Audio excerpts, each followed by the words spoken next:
తెంచుకుంటే తెగిపోతుందా దేవుడు వేసిన బంధం? తెంచుకుంటే తెగిపోతుందా దేవుడు వేసిన బంధం?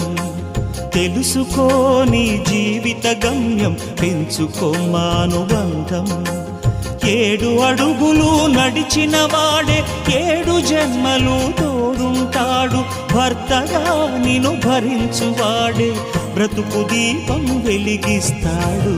అతని హృదయం నాటి చరామి, అగ్నిహోత్రమే అందుకు హామీ. అతని హృదయం నాటి చరామి, అగ్నిహోత్రమే అందుకు హామీ. తెంచుకుంటే తెగిపోతుందా దేవుడు వేసిన బంధం? తెలుసుకో నీ జీవిత గమ్యం, పెంచుకో మానుబంధం.